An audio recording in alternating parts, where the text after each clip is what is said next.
Glória a Deus. Aplauda Jesus bem forte onde você está. A Ele toda a honra, toda a glória. Que atmosfera incrível que nós estamos vivendo. Vira para duas pessoas ao teu lado, fala assim: ainda tem mais. Fala para a pessoa que você ignorou, fala: você serve um Deus do infinitamente mais. Quem tem fome por mais de Jesus ainda aqui nesse lugar? Nós já fomos tão abençoados. Eu sei que vocês estão já há 2 dias, se não me engano, é quarta-feira à noite começou, hoje, quer dizer, ontem e hoje ainda. Hoje a gente já recebe esse banquete aí de manhã e a gente vai ter a sequência até a noite, né? Termina amanhã. Então a questão aqui é uma maratona. Quem aqui é maratonista espiritual aí? Você consegue resistir e receber tudo o que você tem que receber? Então põe tua mão na pessoa do teu lado e fala assim: Deus, em nome de Jesus, alarga o odre para caber mais vinho, mais Senhor, em nome de Jesus. Amém. Glória a Deus. Aplauda Jesus bem forte. Deus é bom. Glória a Deus. Pessoal, rapidamente, como vocês viram aqui na apresentação, nós trouxemos também alguns materiais do Dunamis lá atrás. Um Poder em Movimento é o nome do meu último livro. O Guga mencionou algo sobre uma geração que se move em poder. Nós precisamos de um cristianismo que não é só de teoria, mas de prática. Quem concorda comigo? Sabe, o mundo está esperando de nós a manifestação do reino. Nós devemos ao mundo um encontro sobrenatural com o Rei dos Reis. Você acredita nisso? Aqui eu trago palavras e também princípios bíblicos de como é que você vive o sobrenatural de uma maneira natural. Uma coisa é você viver o sobrenatural aqui. Agora a outra coisa é você viver o sobrenatural na academia onde você treina, na faculdade onde você estuda, na vizinhança onde você vive, na padaria onde você toma o teu café. E como é que você consegue fazer o profético fluir, os sinais, maravilhas, as curas, as libertações de uma maneira sem aquele clichê pentecostal que vai, talvez, no mercado de trabalho assustar algumas pessoas. Então como é que você flui? Porque o reino de Deus não para. Quem concorda comigo? Sabe, o reino de Deus está em você e Ele quer fluir através de você. Não importa se você está dentro do templo ou se você está na rua, o Senhor quer fluir. Então eu trago aqui ensinamentos que eu creio que vai te instigar, muito testemunho do início de como o Dunamis começou dentro das universidades, os milagres que aconteciam e ainda acontecem. Então eu quero te encorajar. Na verdade, fala para quem está do teu lado: que bom que você está do meu lado hoje. Olha nos olhos até ficar um pouquinho esquisito a parada e diga assim: você é filho do nosso Pai. Fala assim, ó: o nosso Pai é generoso. Você tem o DNA dele. Que tal exercer tua generosidade? Pegando o livro do Theo para mim no final do culto. Amém? Receba de Deus aí. Amém. Abre aí comigo aí, Romanos 12. Romanos 12.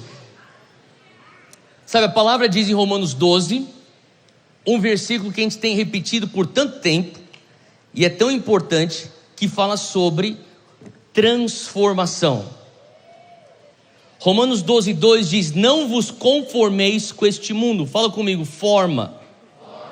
Sabe, aqui ele está falando do como, aqui ele está falando do formato, aqui ele está falando da aparência. Ele está dizendo: precisa ter uma distinção entre o mundo e a igreja. A tua relevância e a tua ânsia por influência, por mais bem intencionada que ela possa ser, não pode vir em detrimento de uma distinção entre o mundo e a igreja. Faz sentido? Eu quero tanto alcançar as pessoas que eu vou tentar tomar a forma deles. Quando Paulo fala: para o judeu me fiz judeu, para o grego eu me fiz grego, ele está atrás de uma relevância para que aquilo fosse um meio para um fim, a fim de ganhar todos para Cristo. Mas nesse processo, Paulo também deixa claro: existe uma diferença entre a forma do mundo e a forma da igreja. E por mais que você tenha boa intenção de ser relevante, ele diz: não permita com que a distinção entre a forma da igreja e a forma do mundo venha te custar essa tal relevância que você busca. Porque eu temo um tempo onde o mundo, e infelizmente já começa, a olhar para a igreja e a juventude evangélica do Brasil dizendo: você se diz evangélico, você se diz cristão, mas você fala que nem eu, você se veste que nem eu, você cheira que nem eu, você faz tudo que nem eu. Por que então eu tenho que largar a minha vida para se aderir a essa tal vida que você promove? Faz sentido? Existe aí uma distinção que é necessária, e por isso que ele fala: não vos conformeis com este mundo. Ele dá sequência, uma vez que existe a distinção, e é geográfica. Uma vez eu estava no mundo, agora eu estou na igreja, na luz. E quando eu digo a igreja, eu não estou falando das 4 paredes da sinagoga, ou das 4 paredes do templo. Mas tem a ver com uma geografia assim, tem a ver com costumes, tem a ver com hábitos, tem a ver com comportamentos. Mas ele dá sequência dizendo: isso aí não é só suficiente, porque uma vez que você sai do mundo e vem para a igreja, ou vem para a luz, ele diz: agora você entra numa época ou numa temporada onde é esperado de você transformação. Fala comigo: transformação. A palavra no grego original aí é metamorfose.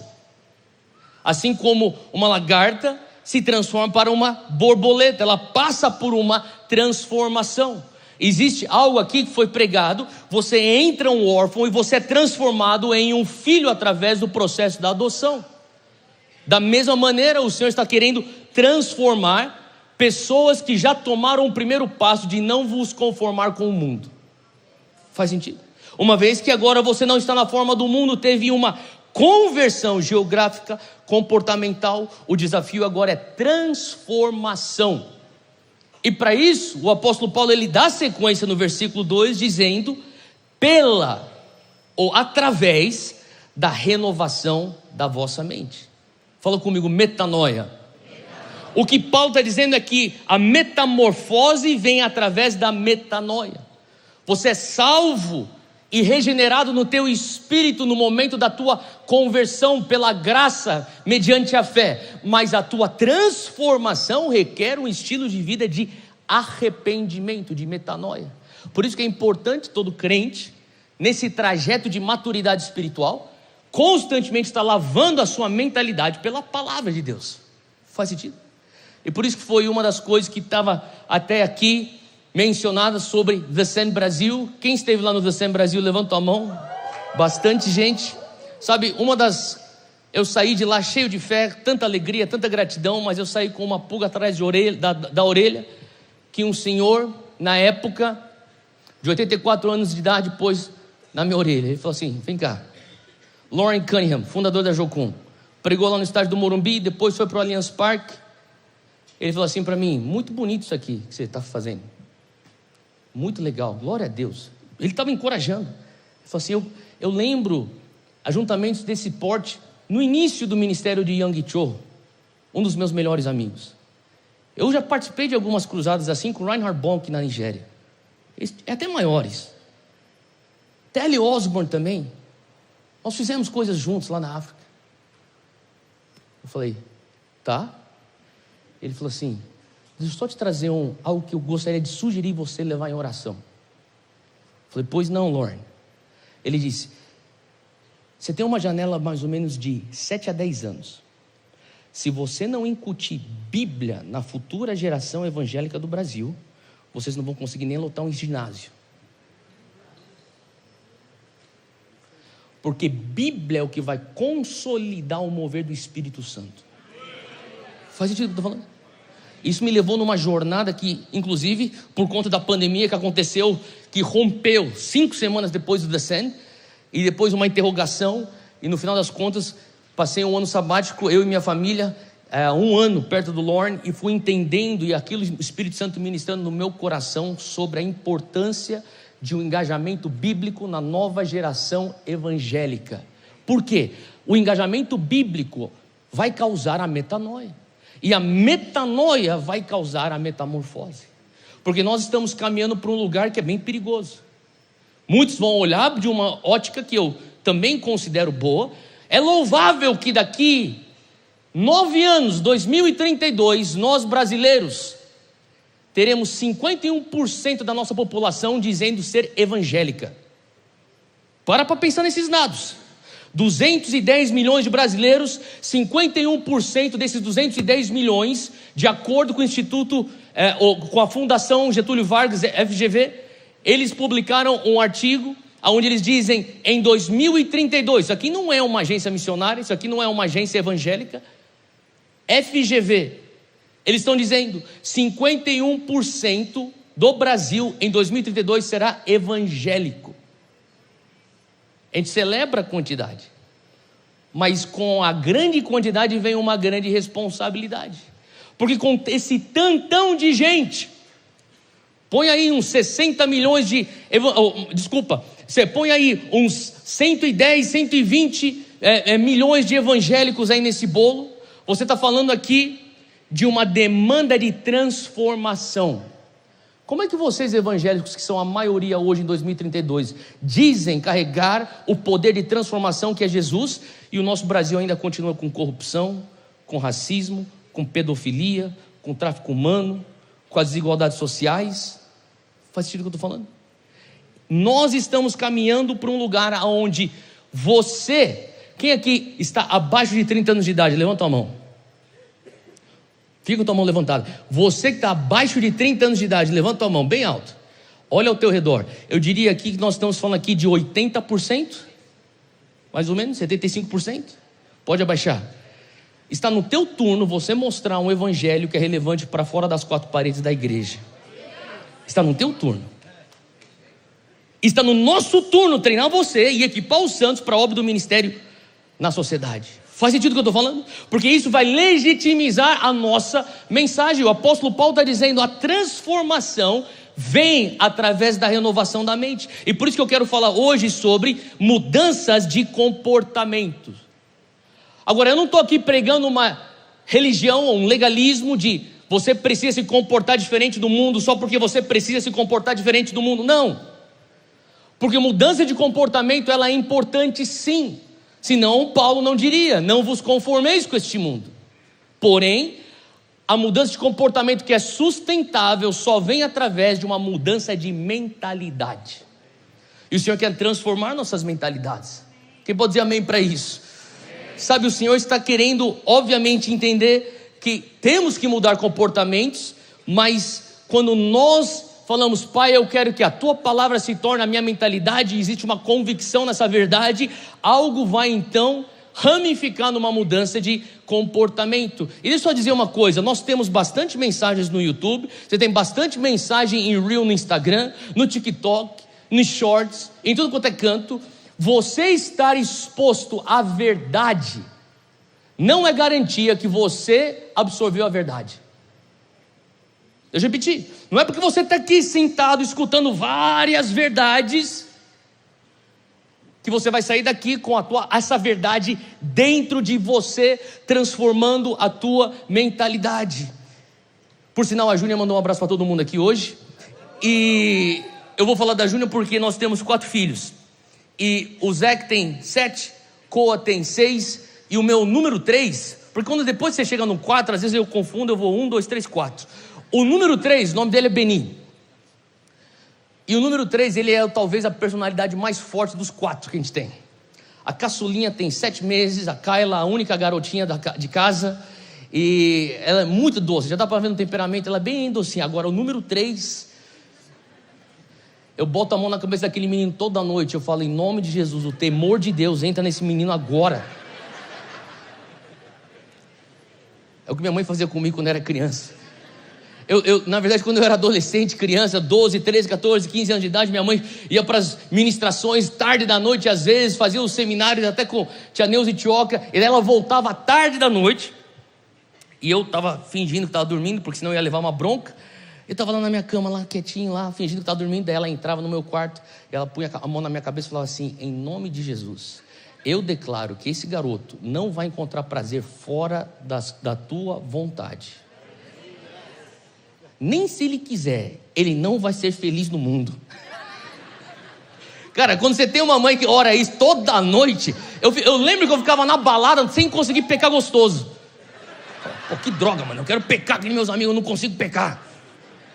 Daquela pecadinha, né? Mas se lambuzar não conseguia, cara, porque eu ficava até fazendo as coisas erradas, tava com peso na consciência, parecia que tava assim, os anjos, estamos te olhando.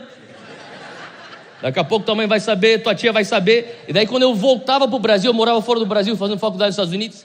Eu voltava pro Brasil, via minha mãe e tal, passava as férias com os amigos aqui do Brasil. E quando eu ia pra igreja, os pais dos meninos da igreja falavam assim: esconda os seus filhos, o filho da pastora tá vindo aí. Esconda ele, senão ele vai pegar os teus meninos e vai levar tudo pra noite. Aí os caras guardavam todos os filhos lá na gaveta. Daí antes de sair para pegar o avião para ir embora, minha mãe falava assim: passa lá na tua tia, lá no Belenzinho. Quem é de São Paulo sabe, a Zona Leste. Passa lá antes de ir para Guarulhos. Tua tia quer conversar com você, Neuza Tioca. Falei: não precisa não, mãe, tá de boa. Não, vai lá conversar com ela, que ela quer tomar um café com você. Eu já marquei para você conversar com ela. Falei: putz, não tem como escapar. Daí eu ia lá pro Belenzinho, chegava lá com aquela cara de culpado já. Então eu vinha aí e falo com a doutora Neuza. Daí a pessoa da recepção: não, daqui a pouco ela tá chegando. Daí me punha para sentar lá, um chá de cadeira na recepção. Tô lá na chá de cadeira lá na recepção, daí aparecem umas senhoras que elas passam e indo para outra sala aqui. Eu falo: quem que é? O que é isso aí? Daí a recepcionista falou assim: são as intercessoras que a doutora Neuza convocou hoje para tua conversa. Passava umas 3 assim, se escondia lá numa sala lá.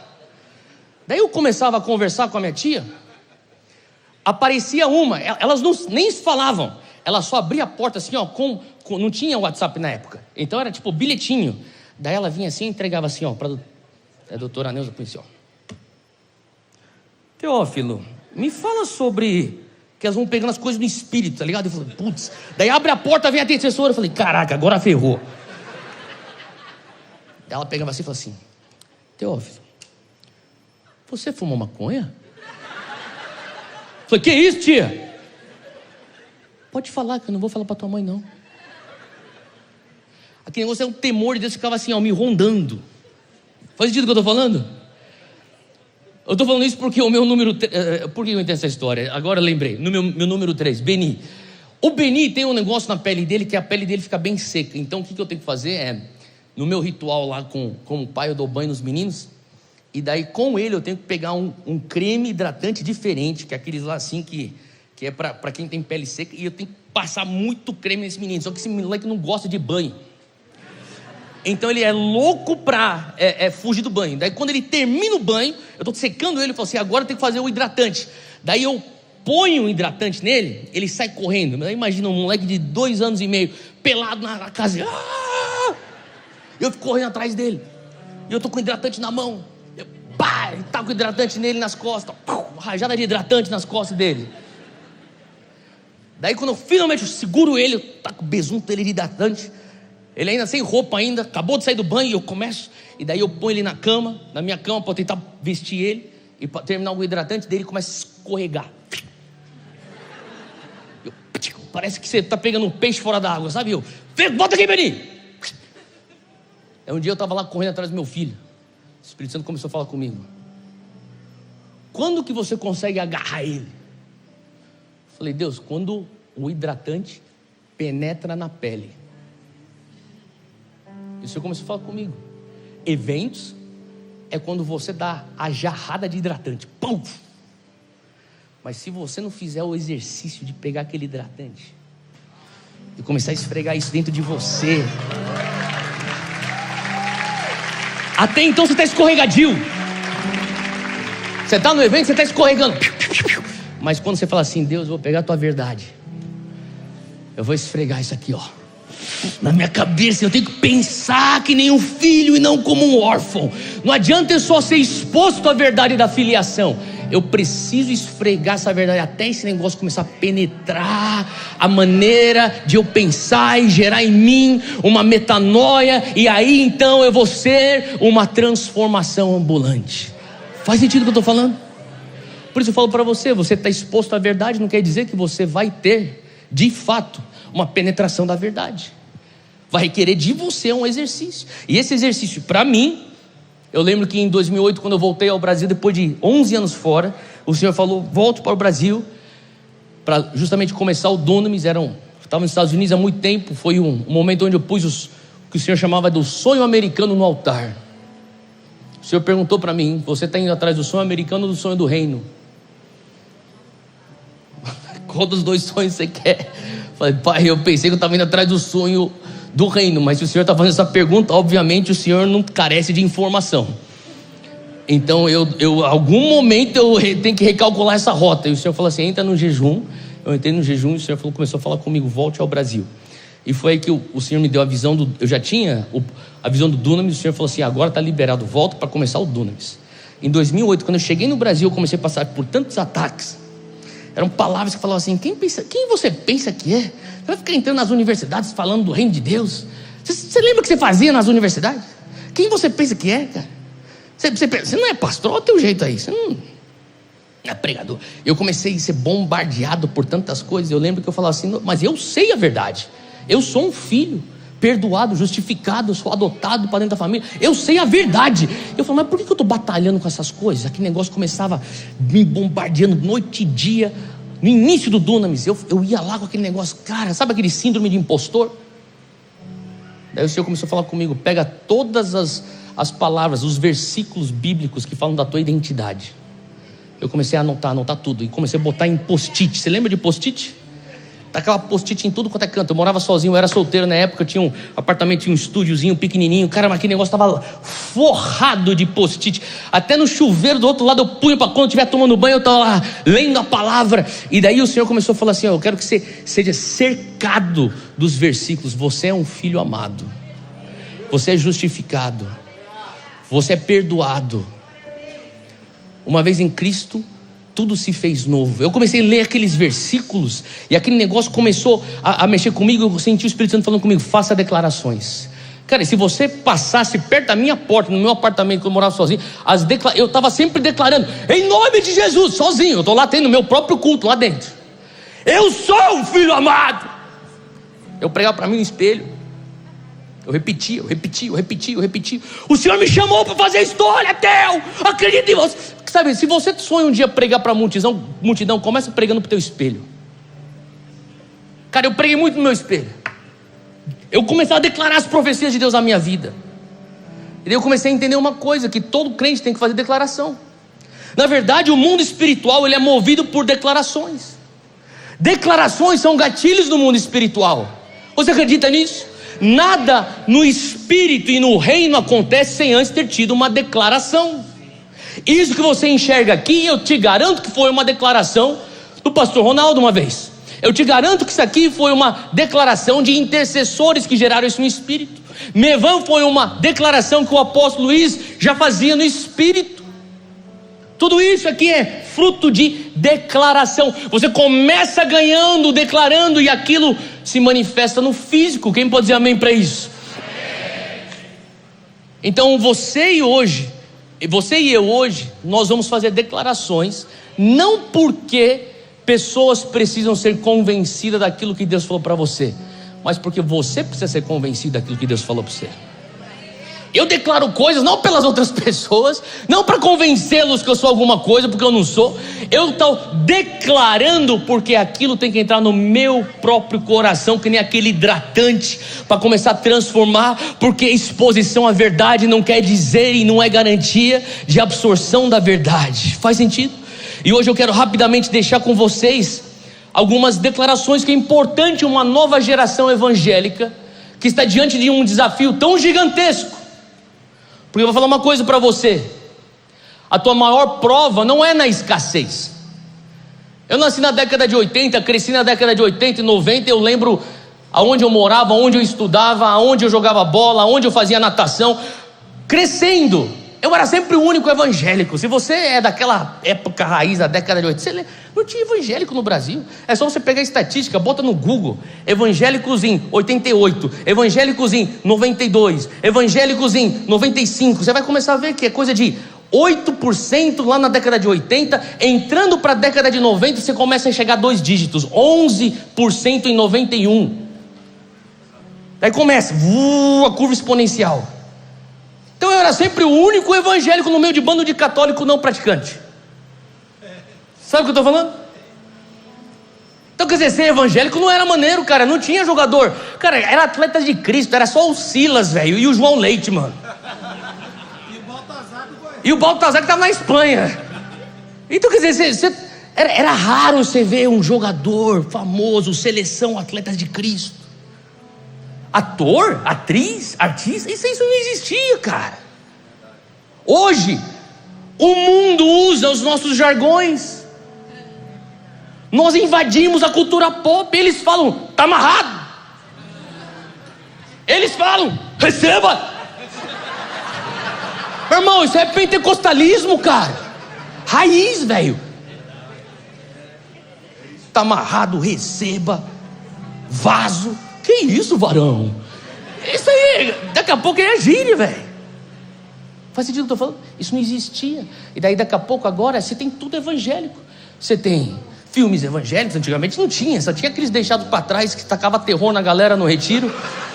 Meu Deus, será que a gente vai embora aqui? Um amigo meu falou assim, a maior sacanagem que você pode fazer, retiro de criança, passa deixados para trás, apaga a luz para todo mundo assistir, daí quando eles acendem, todos os monitores se escondem. A criança agora, cadê os tios, cadê as tias? Ficamos para trás. Cara, não tinha filme evangélico, não tinha música evangélica de qualidade. Lógico, tinha o louvor, a adoração, mas eu estou falando assim, fora da música congregacional. Hoje está cheio de coisa evangélica, tem até moda evangélica. Numa época atrás, lá em Guarulhos, saindo do aeroporto de Guarulhos, tinha uma calça jeans evangélica num outdoor assim. E daí ficava com assim, um traseiro da mulher assim, ó, alguma coisa assim, evangélica. Mas que coisa doida, né? Mostra aí o traseiro da mulher, aquela tentação e moda evangélica.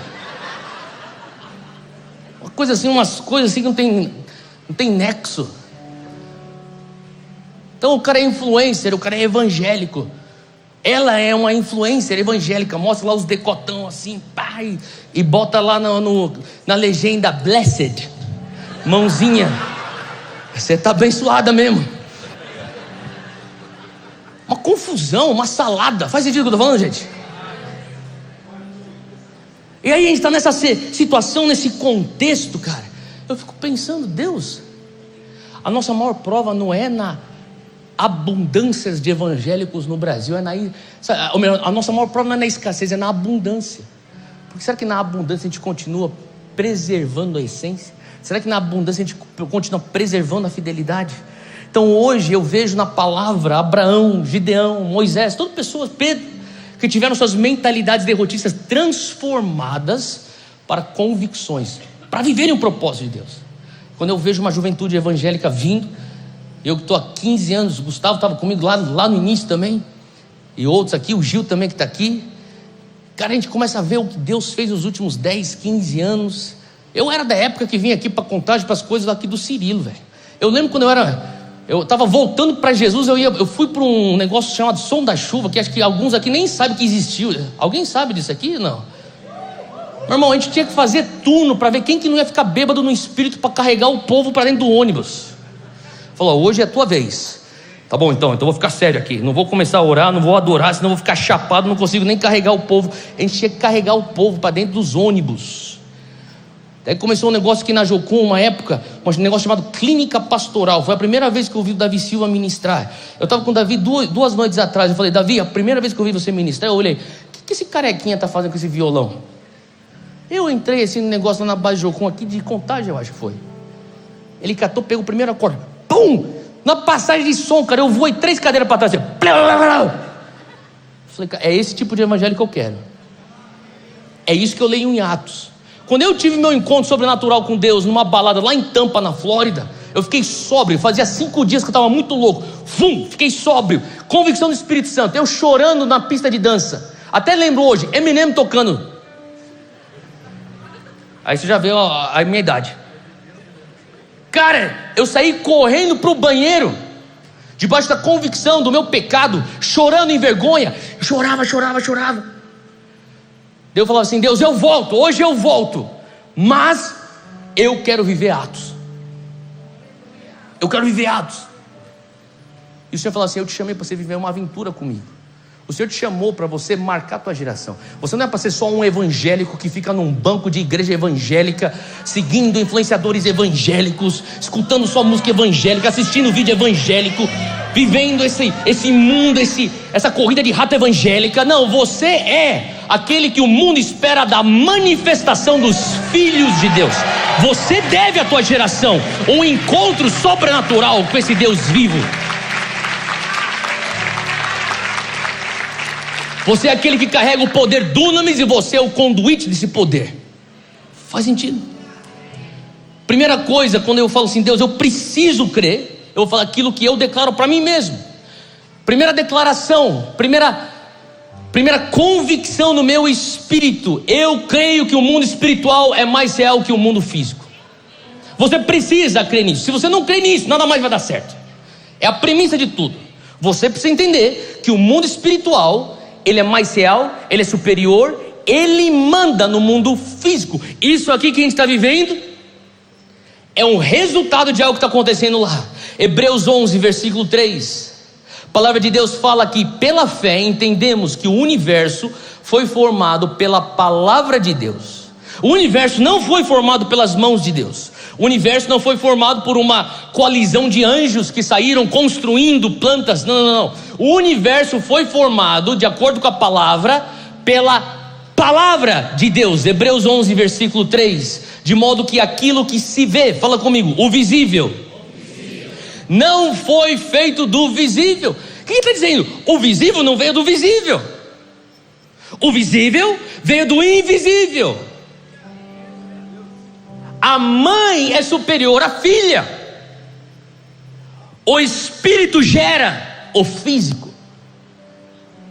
No espírito, gatilhos são palavras. Por isso que ele fala algo no espírito e aquilo se manifesta no físico. Newton, depois de tantos anos, descobre isso com a sua terceira lei, a lei da ação e reação. Algo acontece de ação no espírito para depois ter a reação no físico. Olha só o que o apóstolo Paulo fala em 1 Coríntios capítulo 2, versículo 14. 1 Coríntios 2, 14. Quem não tem o Espírito com E maiúsculo, isso aqui é o Espírito Santo. Ele diz: se você não tem o Espírito, quem é que tem o Espírito com E maiúsculo? Aqueles que são regenerados, aqueles que foram salvos, convertidos, tiveram um novo nascimento. Então ele fala assim para todo crente: quem não é crente não aceita as coisas que vêm do Espírito de Deus, pois eles são loucura, e não é capaz de entendê-las, porque elas são discernidas espiritualmente. Por isso que você, na tua oração, no teu momento com Deus, num culto, numa vigília, você subiu um monte para orar, você fez o que foi, e daí o Espírito Santo te traz uma revelação, o Senhor começa a trazer para você, sabe, os tesouros do secreto. Você começa a entender aquilo que Deus te chamou para fazer, e a primeira coisa que você faz, você vai sair falando para as pessoas que não são nem crentes. Falta de sabedoria isso. O pessoal está falando assim: mas o que você está falando? Um cara maluco isso? O que é isso, velho? O cara está se achando? É tipo José recebe aquele sonho, aquela visitação, e vai falar para pessoas que não têm discernimento espiritual. Tem certas coisas que são espirituais que recebe, é só para quem tem discernimento espiritual. Faz sentido o que eu estou falando? Não dê pérola aos porcos. E aqui a palavra está deixando bem clara. Ele fala: mas quem é espiritual discerne todas as coisas, e ele mesmo por ninguém é discernido. Então, se algo for acontecer no físico, é uma resposta direta de algo já existente no espírito, e nada no reino vai acontecer sem antes ter tido uma declaração, e suas palavras são gatilhos. Então a pergunta que eu estou falando é: o que é que você está declarando? Porque a tua declaração no teu momento de oração está formando o teu amanhã. Hoje eu vivo no físico algo que eu declarava há 15 anos atrás, 16 anos atrás, na república da minha universidade, quando eu estava estudando fora. Os meus amigos, que eu estudei numa universidade batista, então quer dizer, eles não acreditavam nos dons. Eu era o único garoto carismático pentecostal, fazendo mestrado de divindade. Nossa, era bullying todo dia. Batista do Sul, amém. Eu amo os irmãos batistas. Eu casei com uma, mas daí eu converti ela para pentecostal. Mas enfim, volta aqui. Eu tô lá, cara. E eu lembro, cara, que às vezes eu começava a estudar, tô lá no meu quartinho, né? A gente alugava um apartamento com alguns quartos que a gente rachava entre os estudantes. Eu estava lá no meu cantinho, estava estudando, de repente o Espírito Santo vinha, eu começava a orar. Daí eu começava a orar baixinho para não escandalizar os outros. Daí eu pensei, não, mas tá errado, cara. Eu moro aqui, eu pago aluguel, eu tenho que ter liberdade aqui. Eu fechava a minha porta e começava, rajada, velho. E começava. Daí tinha um espelho lá atrás da porta. Eu olhava para a porta e eu começava a profetizar na porta, no espelho, em nome de Jesus. E daí eu começava a pegar as profecias, eu começava a declarar as profecias. Eu lia de novo todas as profecias que eu tinha recebido. Eu lia e declarava aquele negócio. E daí o pessoal, tudo americano, não entendia nada. Eles falavam assim, Theo, você entra numas paradas assim, uns mantras, né? Quando os batistas, meus amigos batistas, cara, você entra nos mantras, mas de repente você entra no português, a gente não entende nada que você está falando. Depois você entra naqueles mantras. Não é línguas, cara. Eles falam, o que você está fazendo? Eu estou declarando meu futuro. E ainda bem que você não entende português, porque se você entendesse português, você pensaria que eu sou mais maluco do que você já acha que eu sou. Porque eu estou declarando no Espírito em 2006. Em nome de Jesus, eu declaro estádios lotados com homens e mulheres e jovens apaixonados por Jesus. Eu declaro sinais e maravilhas fluindo nas universidades, fluindo pela cidade. Eu declaro em nome de Jesus um avivamento que vai culminar numa reforma a partir de Brasília para os 4 cantos do Brasil. Está declarando isso. Se os caras entendessem português, pensavam, vai estar mais maluco ainda. As tuas orações devem ser tão pautadas na agenda espiritual que qualquer pessoa que é física vai pensar que você é louco. Só escutando você orar, esse cara pirou. Porque o que eu estou orando não é discernido fisicamente, é só discernido espiritualmente. E se você não tem um Espírito Santo com E maiúsculo no teu coração, você não vai fazer. O que eu vivo não faz sentido. Então, se você está ficando muito aceito pelo mundo, tem alguma coisa errada com o teu cristianismo. Porque é da natureza do cristianismo ser mal interpretado por aqueles que não conseguem discernir espiritualmente falando. Faz sentido o que eu estou falando? As coisas do espírito, elas são superiores às coisas do físico. Número 2, você precisa crer em todas as promessas de Deus sobre você. Eu declaro isso para mim. Número 2, eu falo, eu creio em nome de Jesus em todas as promessas de Deus sobre minha vida. Eu não creio em algumas das promessas, eu não creio nas mais prováveis das promessas, eu creio em todas as promessas de Deus sobre a minha vida. E por que isso é importante? Porque se você se compromete a falar assim, todas, tem umas que são bem improváveis, e você vai ter que exercitar a tua fé. E você vai ter que juntar a tua... eu creio que Deus pode usar na minha família. Tudo bem, tua fé talvez alcance aquele raio. Eu creio que Deus pode me usar no bairro. Tudo bem, a tua fé talvez alcance aquele raio. Eu creio que Deus pode me usar para salvar minha universidade. Calma aí, Theo, calma aí. Você sabe quem eu sou? Ou você crê, ou você não crê. Faz sentido? Ou você crê na palavra que ela transforma e consegue salvar uma nação num dia, ou você não crê. Ou você crê nas profecias sobre o Brasil, que será o celeiro de missões, ou você não crê. Só creio se o Bolsonaro estiver em Brasília. Não. Ou você crê, ou você não crê. O Brasil é a terra da adoração que vai ensinar as nações a adorar a Deus. Eu só acredito se tiver um outro mover que nem teve em Belo Horizonte. Ou você crê ou você não crê. Você crê em todas as promessas? Sabe, a palavra de Deus fala algo lá em Hebreus capítulo 10, isso aqui é muito forte. Versículo 23, é uma frase bem curta, mas tão impactante. O autor de Hebreus diz em Hebreus 10, 23: apeguemo-nos com firmeza à esperança que professamos, pois aquele que prometeu é fiel.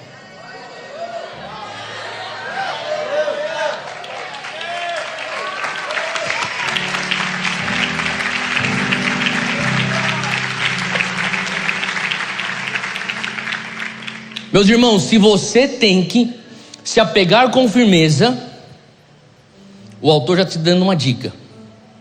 Se ele está dizendo, se agarre, o contexto original aqui é de você, sabe como você se agarra, eu não posso perder. Por que ele está falando isso?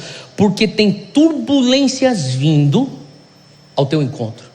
Existem abalares vindo ao teu encontro. E nesses abalares, se você não estiver agarrado na profecia, aquela profecia acho que talvez não era aquele dia lá que as coisas estavam bem emotivas e talvez não é. Não, ele falou assim: não, se agarra, porque você vai ter turbulências, você vai ter abalares. E a palavra de Deus fala assim: olha, se agarra com firmeza nas promessas, nas profecias, as promessas que estão na Bíblia e as promessas e profecias que Ele te dá por inspiração do Espírito Santo.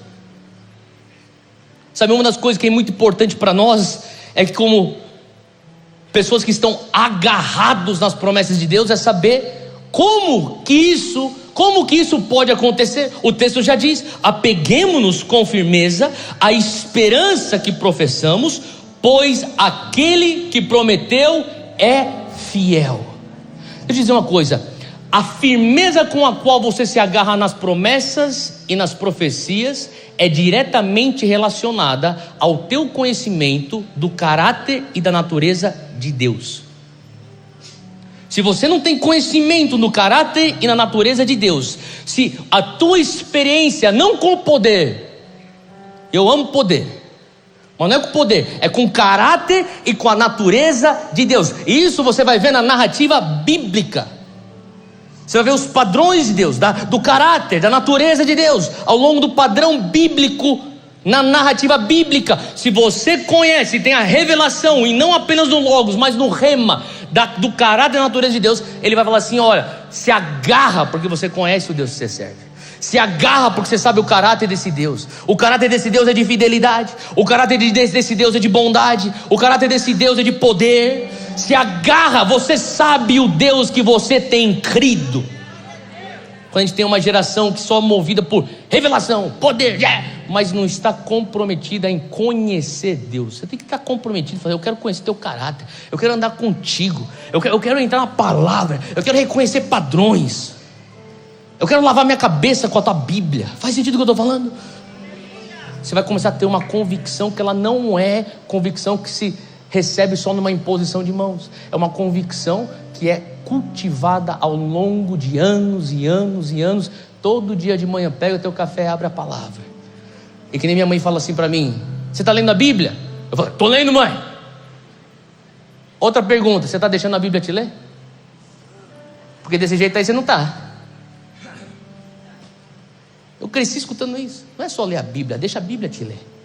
E você permite aquele negócio acontecer todos os dias, todos os dias, todos os dias. Você vai chegar num lugar e falar assim: eu sei o Deus que eu tenho crido. Quem pode dizer amém para isso?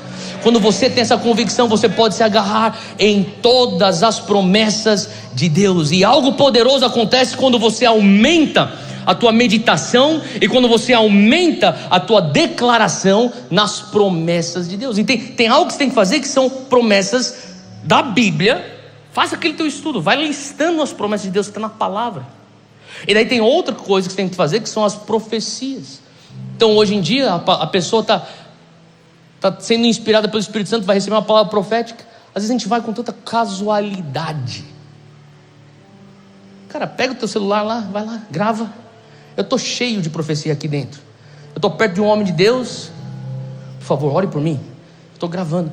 Que se o Senhor falar alguma coisa, eu quero voltar, eu quero julgar aquela profecia, eu quero que aquele negócio venha maturar dentro de mim. Faz sentido o que eu estou falando? E você guarda as tuas profecias. Eu lembro quando eu era pequeno, crescendo na igreja lá em São Paulo, e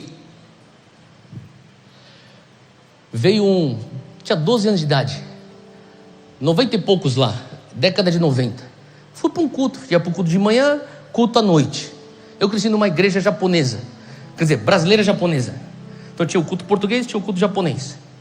Daí no culto português eu fui lá, minha mãe, vamos lá comigo lá para a igreja, eu fui lá, sentei na segunda fileira, filho de pastor lá, estou lá fazendo aquela coisa todo domingo. E daí, terminou o louvor, aquele culto ia vir um apóstolo da África do Sul pregar. Primeira vez dele na nossa igreja, primeira vez dele no Brasil, se não me engano. Dr. Fred Roberts. Ele veio aquele dia, estava lá na primeira fileira, minha mãe e os outros pastores recebendo ele lá, e eu estou na segunda fileira atrás, lá no canto. E daí no culto, o louvor terminando, tem toda aquela liturgia, depois oferta, depois aviso, depois a palavra.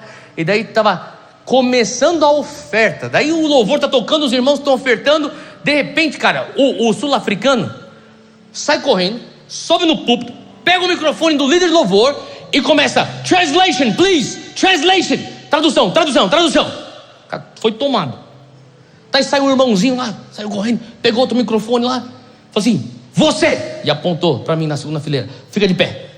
O cara tinha acabado de conhecer, sabia que eu era filho da minha mãe, só isso. Fica de pé. 12 anos de idade, levantei. Daí você não sabe, você fica feliz ou fica com medo, né? Que talvez possa ser uma palavra muito boa, mas talvez possa ser uma repreensão pública. Então eu tô tipo, tá bom, tô de pé. E daí ele começa: eis que diz o Senhor, e começa a profetizar. O cara profetiza lá uns 7 minutos. Aí começa: e Deus vai fazer isso, e Deus vai fazer aquilo, e Deus vai fazer isso, e o Senhor está te levantando para isso. Tô escutando. E daí a igreja tem tipo: ele? Tem certeza que é ele? Ele é o filho do pastor, né? Eu tô lá recebendo. Assim diz o Senhor. Pum! Deixa o microfone e desce. Aquele climão, termina a oferta, faz os avisos. Agora vamos trazer o Dr. Fred Roberts, vai trazer a palavra. Ele pregou normal. Nem falou oi pra mim, nem falou tchau pra mim. Pregou normal, velho. Foi embora. Beleza. Aquela semana, eu tinha 12 anos de idade. Aquela semana foi uma semana bem atípica pra mim. Eu não tinha vocabulário para descrever como eu descrevo hoje o que aconteceu. Mas a única maneira que eu posso descrever foi que parecia que eu passei a semana inteira meio que anestesiado. Parecia que tinha uma anestesia no meu corpo assim, e parecia que tinha como se fosse eletricidade assim, ó, zzz, no meu corpo. Zzz, bem baixinho, mas estava lá constante. Fui para a escola, joguei bola, fiz lição de casa, que nem um garoto normal. Mas aquele negócio parecia que estava em mim. Domingo seguinte, estou chegando na igreja, minha professora de escola dominical, tia Rosa. Glória a Deus pela tia Rosa. Tia Rosa sai correndo e fala assim: Teófilo, vem cá. Vem cá, pega uma cadeira, senta aqui comigo. Antes do culto começar.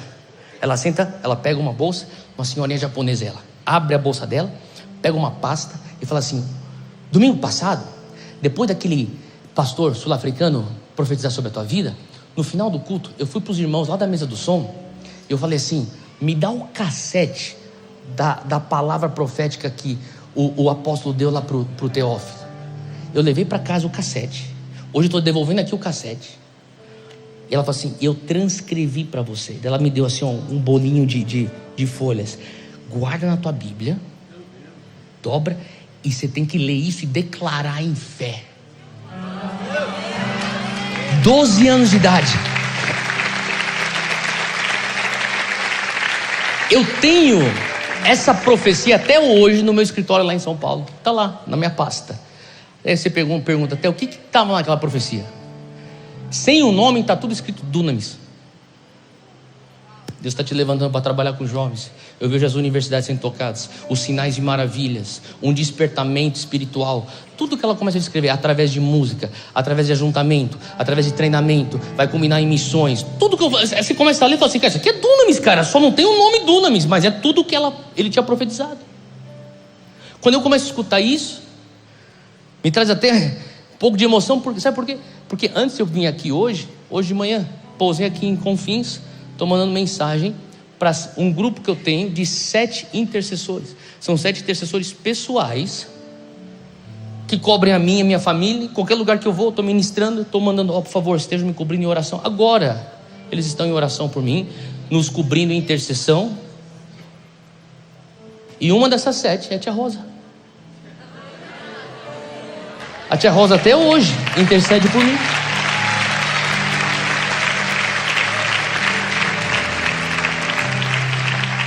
Sabe por quê? Porque a tia Rosa me ensinou um texto aqui, 1 Timóteo 1, abre comigo. Eu vi nesse exemplo dela o que Paulo fala para o seu filho Timóteo. 1 Timóteo 1,18: Timóteo, meu filho, lhe dou esta instrução segundo as profecias já proferidas a seu respeito, para que seguindo-as você combata o bom combate. Sabe o que Paulo está dizendo? Timóteo, você tem que entender que ele era sabe aquele menino prodígio. Todos os apóstolos da igreja do primeiro século estão olhando Timóteo e falando: cara, esse cara aí é o cara. A gente já teve Pedro, já teve João, tem Paulo aí, daqui a pouco vai vir esse menino aqui, esse aqui a base vem forte. Esse era Timóteo. E todo apóstolo que passava por lá metia a mão na cabeça de Timóteo: Timóteo, você é o cara, Deus vai fazer isso com você. E daí o apóstolo Paulo, que é o pai, ele fala assim: vem cá, filho, deixa eu dizer uma coisa. Segundo as profecias já proferidas a seu respeito, deixa eu te dar uma instrução: combata o bom combate. Sabe o que ele está falando? Ele fala assim: ó, Timóteo, você precisa acreditar agressivamente nas profecias que você já recebeu, a tal ponto que será como se você estivesse fazendo guerra por elas, porque as profecias não vão simplesmente acontecer. Você vai ter que guerrear por elas, você vai ter que orar por elas, você vai ter que chorar por elas, você vai ter que jejuar em cima delas, você tem que sangrar em cima delas. Faz sentido o que eu estou falando? E quando eu vejo o que Deus está fazendo no Brasil, eu fico pensando: Deus, o Senhor me pôs numa geração entre essas multidões de jovens evangélicos apaixonados por Ti, mas entre aqueles pais e mães no espírito que pagavam preço quando nós éramos da época onde ser evangélico é para mulher, para burro e para pobre. Você lembra dessa época? É evangélico. Minha mãe falava assim: vem comigo, a gente vai lá na vigília lá com a Valnice. Mãe, 2 da manhã, põe aqui o teu colchãozinho aqui, fica aqui, a gente vai ficar aqui orando. Vamos, a gente vai com a tua tia agora, Neuza e Tioca, vamos lá fazer um ato profético. Eu cresci nesse negócio. Não tinha gente maneira lá, era um bando de senhora lá, quebrando as coisas no espírito. Faz sentido o que eu estou falando? Era na época que tinha um mover que acontecia lá em Goiânia, comunidade evangélica de Goiânia. Ele só escutava falar, eu pensei: um dia eu vou chegar lá em Goiânia para uma conferência com o pastor Robson, o pastor César. Era nessa época, década de 80, 90. Daí eu lembro quando eu cheguei ao Brasil para começar o Dunamis, minha mãe falou assim para mim: você vai começar esse negócio, Deus te deu, tá bom, vai lá e falar com a tua tia lá, apresenta esse negócio aí para ela e vê o que ela pensa. Daí ela olhou, ela leu todo o texto que eu tinha feito, o plano de ministério que eu tinha. Daí ela fechou e falou assim: ó, seguinte, deixa eu falar uma coisa para você. Vocês vão ver os céus abertos sobre as universidades. Vocês vão ver sinais e maravilhas fluindo a partir das universidades para as esferas da sociedade. Eu sei que vocês vão ver um despertamento espiritual na tua geração, mas nesse processo não esqueça isso, que a minha geração, a geração da Valnice e tantos outros homens e mulheres de Deus, rasgamos esses céus do Brasil aberto para vocês experimentarem esse mover.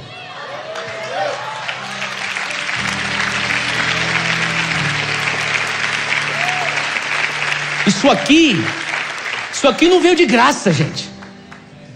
Eu sei que está no coração do Felipe Vilela a coisa das gerações, do mover de Deus.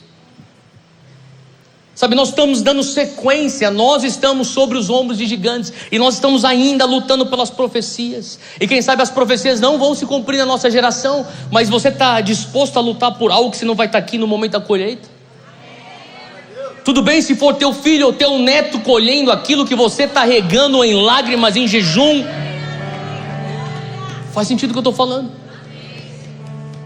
Então o Senhor está nos chamando para agarrarmos completamente nessas profecias. Número 3, meu tempo já terminou, rapidinho, anota comigo, número 3, eu creio que eu sou único, que eu sou significante, e que eu tenho um dom específico. Isso aqui não é papo de autoajuda, isso aqui é Bíblia. Romanos 12, versículo 4, assim como cada um de nós tem um corpo com muitos membros, e esses membros não exercem toda a mesma função, assim também em Cristo nós que somos muitos, formamos um corpo, e cada membro está ligado a todos os outros.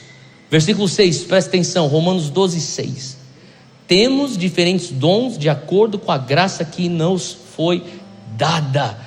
Jovens do Mevan, deixa eu te dizer uma coisa, não tem ninguém como você. Você tem que entender isso. Não entender isso aqui, entender isso. Não tem ninguém que vai fazer do jeito que você faz. Você é único. Existe um dom específico de Deus sobre a tua vida. Ninguém carrega a tua graça, ninguém carrega os teus dons. Você carrega uma graça específica para uma missão específica, para alcançar um público específico. E quando você tem a convicção que você é único, que Deus te deu dons específicos, e você está aqui num propósito específico, você vai entender que esse dom então vai se manifestar, porque onde existe honra aquilo que Deus pôs em você, existe a manifestação daquilo que Deus pôs em você. Você tem que honrar isso. Eu lembro uma vez que eu estava no meu devocional, uma manhã qualquer dessa aí, e você sabe quando você faz o devocional, tem dia que o negócio tem que pegar no tranco, não é verdade? Mas tem dias que isso é tudo na manteiga, sabe? É um negócio tipo... Eu estava naquele dia da manteiga, assim, ó. Caraca, eu já acordei já orando em línguas. Fui escovar dente. Pasta. Café estava perfeito. A Bíblia caiu bem no texto que tinha que ler. Tudo está fluindo. Revelação. Já peguei uns 3, 4 sermões só lá na devocional. Daí beleza, terminei meu devocional, tipo, céus abertos. Aquela manhã, céus abertos. Daí eu peguei para terminar o café, fui pro terraço lá do meu apartamento, fiz o pecado de pegar isso aqui. Peguei e falei, vamos dar uma olhada aqui no Instagram. Pá! E eu tô naquele momento lá com Deus, né? Tô lá no meu Instagram, rodando, pum, pum, pum, pum, pum. Daí chega aqui num amigo meu que é um pastor bem famoso. Caraca, velho, eles tiveram a conferência deles, né? Nossa, pô, olha que conferência maneira. Pô, olha essa produção. Uau! Eu falei, nossa, tá cheio de celebridade que foi lá. Pô, até aquele jogador de futebol estava lá. Oh. Daí veio um pensamento, você não é tão bom que nem ele. Ele é muito mais relevante que você. É ele que Deus vai usar para discipular nações, você não. Eu falei, realmente, né, cara? Olha o povo que segue ele. Meu Deus, olha essa produção, mano. O que a gente é? A gente está aqui, né? No Brasil, aqui, né? De repente o Espírito Santo falou assim, esse que é teu pecado. Pecado de comparação. Você não tem a convicção do que você carrega. É único. É um dom específico, para uma graça específica, para uma missão específica, para um povo específico, para uma hora específica. Honra aquilo que Deus pôs em você, e aquilo vai manifestar a partir de você e tocar as pessoas. Sabe, o Senhor começou a trazer convicção, que foi o meu pecado, era o pecado de comparação, porque a comparação rouba a alegria. Eu fui lembrado de um momento que eu tive com um homem de Deus chamado Lou Engle. Lou Engle é um intercessor, não só para os Estados Unidos, mas para as nações. E um dia ele estava com a gente em São Paulo, eu estava conversando com ele, e daí ele chegou e virou para mim assim, do jeito dele. As pessoas pensam, é o que é o Espírito Santo, toma ele faz isso, né? Na verdade não, ele tem uma condição no abdômen dele. Daí eu vejo alguns caras orando, que nem o doente, meu irmão, o cara é doente, é por isso que ele tem esse negócio. Mas enfim, é outra conversa.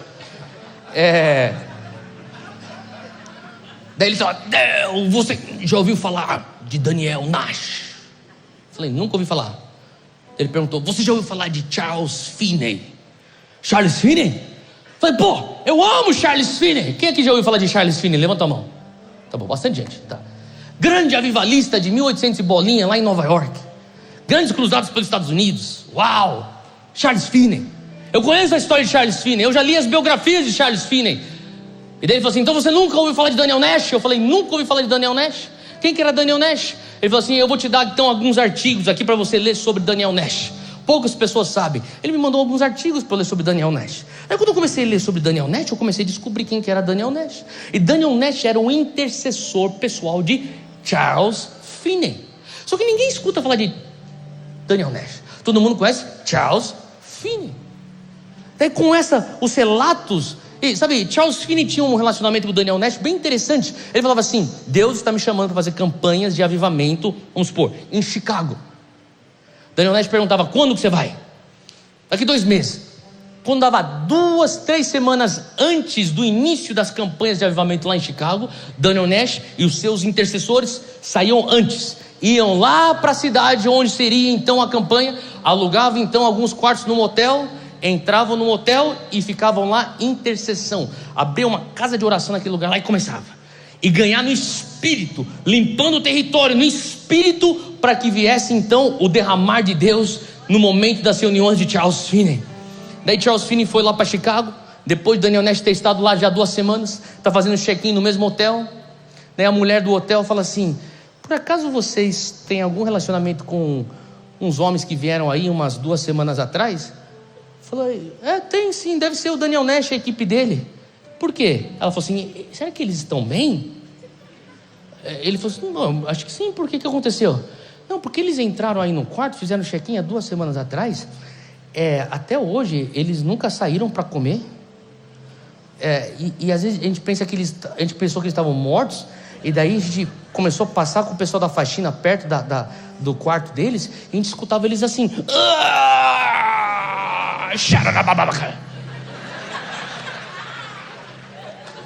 ele, não, eles estão em jejum e gerando no espírito com dores de parto.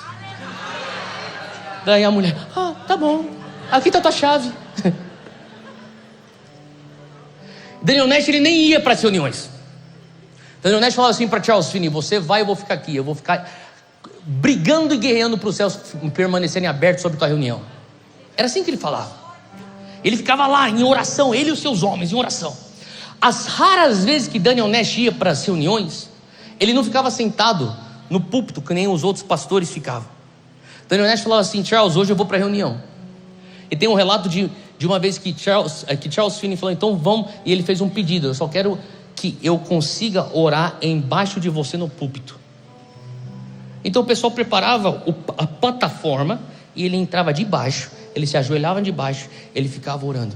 E o relato de Charles Finney era: quando chegou a hora do apelo, eu fazia o apelo e as pessoas estavam vindo para Jesus, pessoas sendo curadas, pessoas tendo toque com fogo do avivamento. E falou assim: enquanto eu estava fazendo o apelo e pregando, embaixo de mim estava um intercessor mantendo fogo no altar. Ele falava assim: enquanto as almas vinham para o altar, eu sentia o calor na planta dos pés da intercessão de Daniel Nash. Sabe, Daniel Nash não estava pensando: por que eu não prego que nem Charles Finney? Por que eu não faço os apelos que nem Charles Finney? Daniel Nash, ele entendeu que ele era único, que ele era significante e que ele tem dons específicos. Deus está falando com você hoje? Desculpa, mas eu vou correr aqui rapidinho. Número 4, eu creio que eu tenho a solução e os recursos para todas as circunstâncias. Novamente, isso aqui não é autoajuda, isso aqui é Bíblia. Como é que você crê que você tem solução, recursos para todas as circunstâncias? Porque a palavra de Deus já me diz isso em Tiago 1. Em Tiago 1, versículo 5 fala: se alguém aqui tem falta de sabedoria, peça a Deus, que a todos dá livremente de boa vontade, lhe será concedida. Peça, porém, com fé, sem duvidar, pois aquele que duvida é semelhante à onda do mar, levada e agitada pelo vento. Não pense que tal pessoa vai receber alguma coisa do Senhor, pois tem mente dividida e é instável em tudo o que faz. É o que a palavra fala. Você não sabe o que fazer? Deus sabe o que você tem que fazer. Então isso me leva a entender que o medo de não saber o que fazer, presta atenção, o medo de não saber o que fazer é um problema mais grave do que você não saber o que fazer.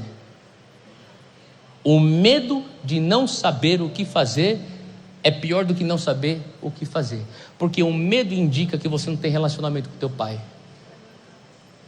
Você não sabe o pai que você tem. Esse pai está falando: se você não sabe o que você tem que fazer, não tem problema, eu sei, eu dou sabedoria para você. Só me peça com fé que eu vou lhe conceder sabedoria. E quando pedir, não venha com uma mente dividida, venha com convicção. Deus, eu não sei o que fazer. Quantas vezes eu já orei isso? Deus, eu não sou capaz para isso, mas o Senhor é. Então eu entendo que eu tenho em Deus toda a solução e os recursos para todas as circunstâncias. E por isso que o apóstolo Paulo fala, Filipenses 4: eu aprendi a me adaptar a toda e qualquer circunstância. Sei o que é passar necessidade. Fala comigo: necessidade. Eu sei o que é ter fartura. Eu aprendi o segredo de viver contente em qualquer situação, bem alimentado, com fome, tendo muito ou passando necessidade. Tudo posso naquele que me fortalece. A frase mais tatuada no meu evangélico. tudo posso naquele que me fortalece. Não vou nem pedir para você levantar tua mão se tem essa tatuagem, mas enfim. As pessoas pensam, uau, tudo posso. Você não entendeu o contexto. O contexto é ele está falando, olha, eu posso estar em escassez, eu posso estar na fartura, eu posso estar na abundância, eu posso estar passando fome. Tudo posso naquele que me fortalece. Eu sei viver com pouco, eu sei viver com muito. Tudo posso naquele que me fortalece. Eu estou convicto que o que me faz avançar é um movimento de dentro para fora. Fala comigo, sustentabilidade. Sustentabilidade é quando você é maior por dentro do que você é por fora. E daí você pode, que nem o apóstolo Paulo, dizer, tudo posso naquele que me fortalece. Porque Deus está fazendo algo de dentro para fora. Faz sentido? Porque muitas vezes as pessoas vão estar sustentando vitrines quando o Senhor... Eu lembro uma vez eu estava fazendo compra com a Júlia em algum lugar. Eu passei pela uma vitrine e falei, pô, eu gostei dessa coleção aqui, eu vou pegar uma calça daqui. Ela falou, vamos lá entrar então, rapidinho. Estava com pressa. Daí eu cheguei e falei assim, por favor, aquela calça lá da vitrine lá, você tem o meu tamanho? Ela olhou, viu lá o meu tamanho. Ah, essa aí a gente já não tem não, acabou. Tá, tudo bem. Aquela camisa você tem? M ou G? Não, só tem P ou GG. Tá. O sapato, aquele sapato lá, calça 41, tem? Tem só 45, moço. Falei, pô, moça, mas o que é que você tem? O que você tem aqui nessa loja? Porque você tem uma baita de uma vitrine. O que você tem? Daí a Júnia, calma, vambora. Então o Senhor começou a falar comigo, que você não seja um crente que nem essa loja, com uma baita de uma vitrine. Blessed. O que você tem no teu depósito? O povo que está vindo querendo alguma coisa, vai ter alguma coisa.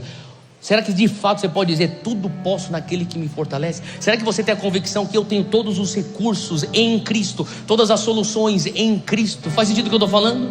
O Senhor está nos levando justamente a entender esse movimento de dentro para fora. E Ele diz aqui, Filipenses 4,19, estou correndo aqui rapidinho, vamos lá. O meu Deus suprirá todas as necessidades de vocês. Quem pode dizer amém para isso? Amém. De acordo com a sua gloriosa riqueza em Cristo Jesus. Se estiver anotando, anota isso aqui. Sucesso é um estado de espírito e não algo físico de se possuir. Sucesso é um estado de espírito e não algo físico de se possuir. A palavra de Deus fala assim, que o Senhor suprirá todas as minhas necessidades, de acordo não com a minha carteira, de acordo não com o meu currículo, de acordo não com as minhas conexões, mas de acordo com as suas gloriosas riquezas em Cristo Jesus. Glória a Deus, porque se dependesse da minha carteira, eu não estaria fazendo 1/20 do que eu estou fazendo hoje. Mas porque depende da carteira dele, eu posso. Se depende do meu conhecimento, eu estava fazendo 1/100 do que eu estou fazendo hoje, mas porque depende do conhecimento dele, eu estou fazendo. Faz sentido o que eu estou falando? E você também pode. Então aqui a palavra fala, a provisão de Deus é mais do que financeira. Você que é um jovem evangélico, no meio de tanta autoajuda, em meio de tantos negócios de te destravar para o teu próximo patamar, não tem... seja destravado em nome de Jesus. Mas entenda uma coisa, que a provisão de Deus é mais do que financeira. A provisão de Deus é nas suas emoções. Deus quer prover para você saúde emocional. Deus quer prover para você saúde mental. Deus quer te prover uma paz interna que excede todo entendimento. Faz sentido o que eu estou falando? O Senhor quer prover para você saúde nos teus relacionamentos. O Senhor vai prover para você criatividade. O Senhor vai prover para você soluções. Você vai estar no teu trabalho, eu não sei como solucionar esse problema. Você vai para o banheiro, começa a orar em língua, de repente, bum, vem uma inspiração, uma solução, uma criatividade. O Senhor quer prover para você criatividade. O Senhor quer prover para você um encargo espiritual. Sabe o que Deus quer prover para você? Unção. Uma unção que quebra o jugo. Deus não quer prover para você só frase de efeito em pregação, tweets. Deus quer prover para você a autoridade espiritual que os demônios vão reconhecer. Eu sempre estou falando, o Senhor vai ungir uma geração, está ungindo você, essa geração de voz profética, a geração de João Batista, preparando o caminho para a vinda de Cristo. Quando você entende isso, você vai ser talvez uma pessoa que talvez não seja tão famosa pela internet, mas entenda algo: você vai ser conhecido no céu e temido no inferno. Falta isso na nossa geração brasileira. Conhecido no céu, temido no inferno, porque Ele quer prover para você autoridade espiritual. Por que quando você está com problema, você sabe para quem ligar? Tia Cacilda? Irmã Cacilda, a senhora pode orar comigo? Por quê? Porque você reconhece a unção na vida da irmã Cacilda. Faz sentido o que eu estou falando? Que as pessoas vão te procurar porque eles reconhecem, ele tem unção. Quando ele ora, alguma coisa acontece. Ele tem uma conexão que eu não tenho. O negócio dele aqui é um 5G e o meu aqui esse 3G mequetrefe. Mas quando ele ora, bum, vem um download. Ele já sabe o que está acontecendo. Ele fala assim: ó, irmão, veja lá, na tua casa tem isso acontecendo. Você tem que ser procurado como uma voz profética. Chega de ficar zanzando para lá e para cá, mandando mensagem. Vai lá e você procura.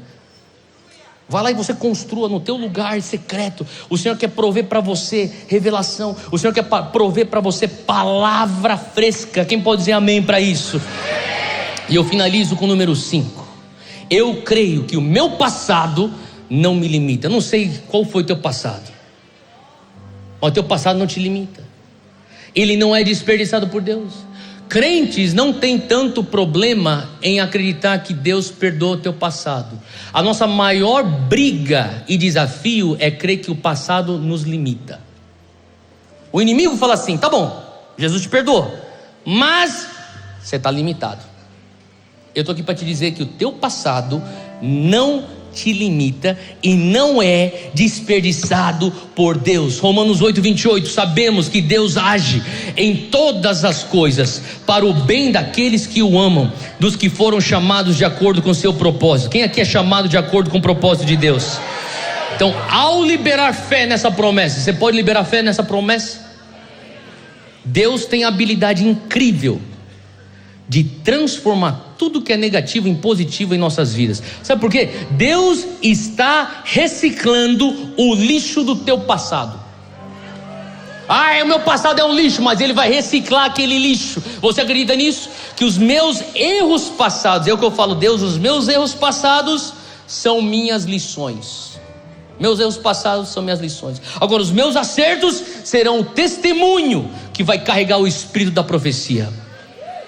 Quem pode dizer amém para isso? Uma vez que você está em Cristo, Ele não desperdiça nada, Ele só te prepara. Fica de pé onde você está. Uma vez que você está em Cristo, Ele não desperdiça nada, Ele só te prepara. Erga suas mãos onde você estiver. Pai, nós te louvamos por uma geração evangélica, crente, cheia do Teu Espírito Santo, enraizados na Tua palavra, que estão hoje oferecendo os nossos corpos como culto racional a Ti, santo e agradável. Hoje nós pedimos, Pai, lava a nossa mente, finca em nós, Senhor Deus, a convicção no Espírito. Começa a pedir agora, Pai, que essas verdades venham permear meu espírito, que essas verdades venham permear minha mentalidade, que essas verdades venham permear o meu comportamento, o meu estilo de vida. Pai, me transforma para a honra e glória do Teu nome. Hoje, Senhor Deus, usa-me para a honra e glória do Teu nome. Erga suas mãos bem alto, repita comigo: Senhor Deus, hoje de manhã eu creio em Ti. Eu acredito, Senhor, que aquilo que eu construo no Espírito será manifesto no físico. Eu creio, ó Senhor, em todas as promessas e em todas as profecias proferidas sobre a minha pessoa e sobre a minha geração. Nós viveremos para ver a Tua bondade na terra dos viventes. Eu creio também, ó Deus, que o Senhor me escolheu, o Senhor me chamou com uma santa vocação. Eu sou único, eu sou significante, e o Senhor me deu dons específicos, uma graça específica, para uma missão específica, para alcançar um povo específico. E hoje eu também creio que em Ti eu tenho todas as soluções, os recursos para todas as circunstâncias. Eu acredito que tudo posso naquele que me fortalece. E o meu passado não me limita. O meu passado não é desperdiçado por Ti. O Senhor está reciclando o lixo do meu passado. Os meus erros são minhas lições. Os meus acertos é o testemunho que vai carregar o espírito da profecia. Porque uma vez que eu estou em Cristo, o Senhor não desperdiça nada. O Senhor só me prepara. O Senhor só me prepara. O Senhor só me prepara. Em nome de Jesus. Aplauda Jesus se você orou isso com fé.